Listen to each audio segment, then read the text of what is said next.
Momento importante porque el Señor tenía una forma de traer la información y las cosas para poder instruir a la gente de una forma efectiva que a veces nosotros no podemos entender todo lo que hay envuelto. Cuando Él pregunta, ¿qué dice la gente que yo soy? ¿Ustedes creen que Él no sabía?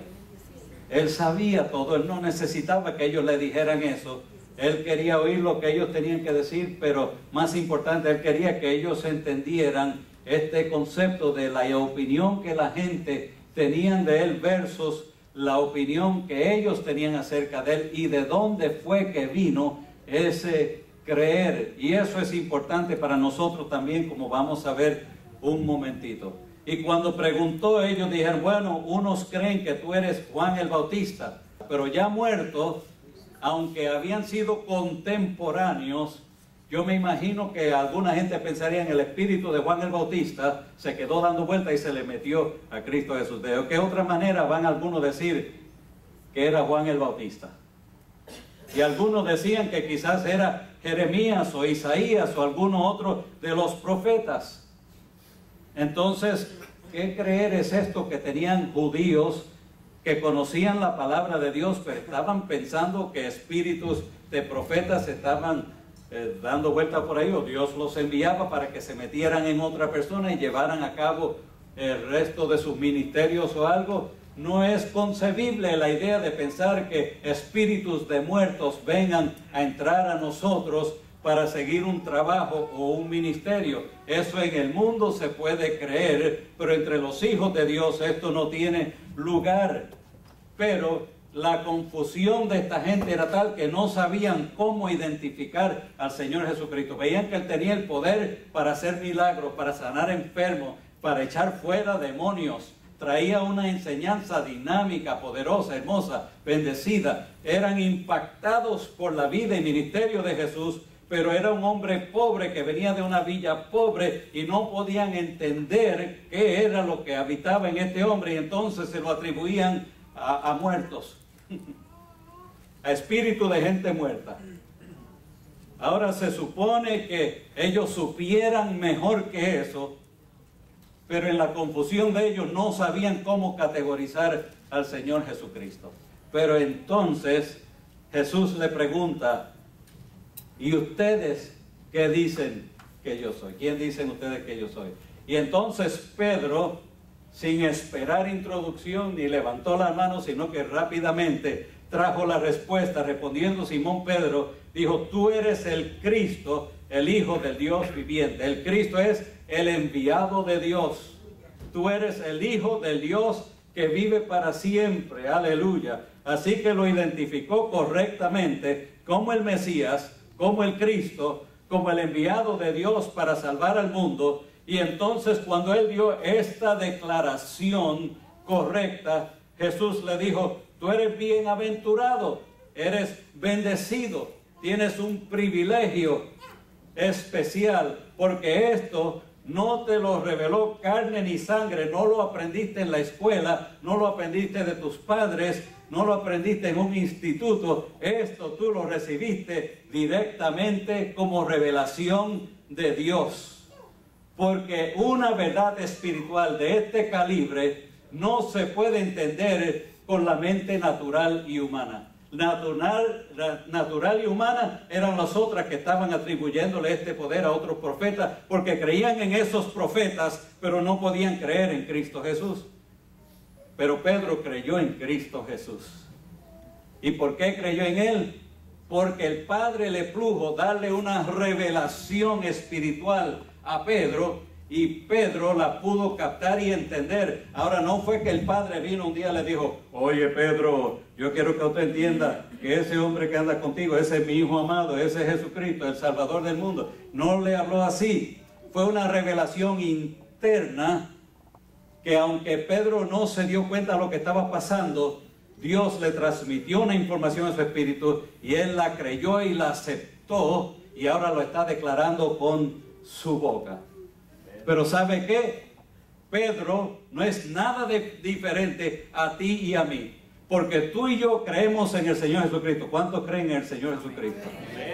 ¿Cuántos creen que Él es el Mesías, el enviado de Dios, el Salvador del mundo, el Salvador suyo? ¿Lo creen? Aleluya. Pues yo quiero decirle la misma palabra que Jesús le dijo a Pedro, yo se lo voy a decir a ustedes y me tocan a mí también. Esto no te lo reveló carne y sangre. No fue que el pastor Martínez o cualquier otro pastor que fuera que te introdujo te dijo estas palabras mágicas y tú las creíste y ya se arregló el asunto. Esto fue que cuando tú oíste el mensaje, la palabra de Dios, el Espíritu Santo de Dios tocó tu mente y tu corazón y en un instante por dentro de ti tú creíste ese mensaje y lo recibiste por revelación de Dios. No te lo reveló carne ni sangre, sino el Padre que está en los cielos a través del Espíritu Santo. ¿Cuánto dan gloria a Dios? Aleluya. Gracias a Dios. Porque los que no han creído, yo le aseguro que el Padre ha tratado de darle el mismo toque y lo han rechazado. Pero tú un día abriste tu corazón al mensaje, lo creíste, lo recibiste por revelación de Dios, pero hubo la participación tuya de creer el mensaje. Gracias a Dios por eso. Y por eso eres salvo hoy y tienes la esperanza de vida eterna. Ahora el regalo más grande que nosotros tenemos de todos los tiempos es ese. Si te regalaran mañana 10 millones de dólares, no sería ni una gota comparado a la salvación tan grande que Dios nos ha dado. Y yo sé que a algunos de ustedes les gustaría ganarse 10 millones. Pero no importa cuánto dinero nos pudieran dar el mundo entero. Que si no tenemos a Cristo no tenemos nada. Pero si tenemos a Cristo tenemos vida eterna, aleluya, y no hay nada que pueda pagar por eso. Vamos a ver algo más de eso más adelante.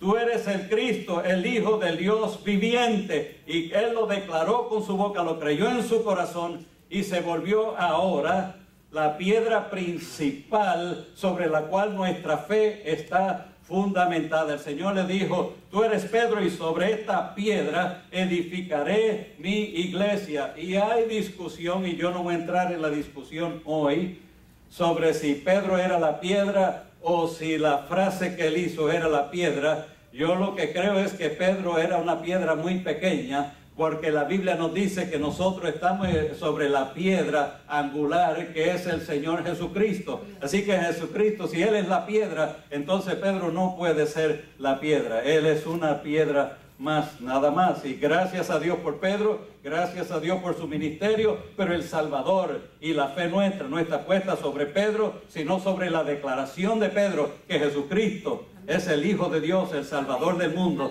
y nosotros le hemos creído y tenemos salvación y vida eterna. ¿Cuántos declaran que tienen salvación y vida eterna? Aleluya. Gracias a Dios por eso. Gracias a Dios por esa salvación. Edificaré mi iglesia, y esta iglesia, el diablo y el infierno la iban a atacar, iban a venir fuertemente en contra, y por más de 2000 años han estado persiguiendo y maltratando y tratando de destruir la iglesia del Señor Jesucristo, pero 2000 años todavía estamos en pies, y es una iglesia viva y poderosa y enérgica, llena de la gloria, el favor y el poder de Dios, y damos gracias a Dios por eso. Gracias a Dios por el Espíritu Santo, por la vida que hay en nosotros, por el testimonio que hay en nosotros, por las cosas que Dios ha hecho en nosotros y a través de nosotros, y a muchas vidas que ha tocado, porque para siempre es su misericordia. Gracias a Dios, gracias a Dios. Yo quiero asegurarte hoy que según las puertas del infierno no pudieron prevalecer contra la iglesia en aquel entonces, tampoco pueden prevalecer contra la iglesia hoy. Amén. Tú eres parte del ejército más poderoso que hay en la tierra, la iglesia del Señor Jesucristo. Que sin tener un fusil, o un rifle, un arma, una pistola, sin tener una cuchilla, aleluya, nosotros podemos combatir contra las fuerzas infernales, contra el mismo demonio, principado, potestades, contra el mismo Satanás, y podemos triunfar y vencer. Ellos tienen que huir delante de nosotros, no por quien yo soy, sino por quien Cristo es en mí, aleluya, a su nombre gloria.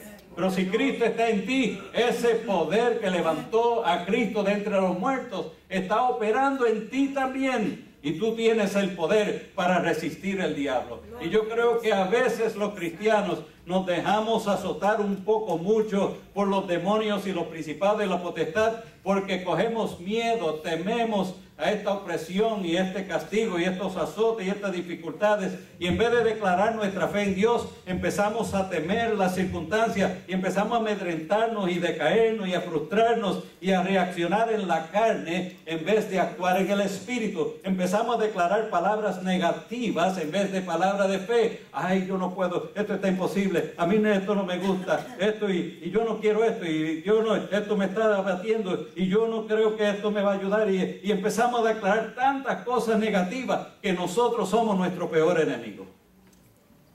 El diablo es un enemigo feroz, pero yo me convierto en mi enemigo cuando empiezo a hacerle caso a lo que él dice en vez de lo que Dios dice. Amén. Gloria a Dios. Pero Jesucristo dijo que tú eres parte de su iglesia y las puertas del infierno no resistirían tu ataque. Gloria a Dios. No te resistirían a ti. Pero yo, mira cómo soy, peso nada más que 120 libras. Mira, eso no tiene nada que ver. Si tú estás lleno del Espíritu Santo, la gloria de Dios está sobre ti, tienes el poder para hacer huir al diablo. La Biblia dice en 1 Pedro, acercaos pues a Dios, resistid al diablo, ¿y hará qué? Huirá. ¿Cuántos lo han leído? ¿Lo creen? Pues no le huiga al diablo, párate, confróntalo, resístelo. No tú solo, llénate de Dios primero. Acércate a Dios, resiste al diablo. Y la Biblia dice que él tiene que huir de ti. Y no fue ni siquiera palabra de Pedro, fue palabra del Señor Jesucristo. La palabra más autoritaria que hay en el universo te está dando autoridad y poder para que tú puedas resistir al diablo y el diablo tenga que huir de ti en vez de tú del diablo. Yo quisiera que usted se armara de fe en esta mañana y creyera y dijera, yo creo a Dios, yo creo la palabra de Dios, yo no me voy a dejar abatir por el demonio, por el diablo, por las circunstancias. Yo voy a declarar que mi Cristo vive y yo pongo mi fe en Él, y por la fe en su nombre yo voy a vencer todo obstáculo y problema, dificultad, situación, porque Dios es más grande que todo y yo he puesto mi fe en Él. Aleluya. Lo puede hacer en esta mañana. Aleluya. Hágalo, declárelo, créalo de todo corazón. Ahora quiere decir eso que si tú declaras así, se van a ir todos los problemas y no va a tener pruebas ni dificultades. Yo le aseguro que pruebas y luchas y dificultades van a ser parte de su dieta todos los días de su vida. Lo que el Señor prometió no es que tú no ibas a tener problemas, sino que todos los días Él iba a estar contigo en tus problemas para que tú los pudieras superar. Y para que aún en medio de los problemas tú pudieras tener una sonrisa y una palabra de alabanza y confianza, porque las circunstancias no determinan tu felicidad está determinada por tu relación con el Señor Jesucristo. Y si esa relación está fuerte, aún en las pruebas, tú sonríes y tú alabas al Señor y demuestra que hay triunfo y victoria en tu vida, porque sabes en quién has creído.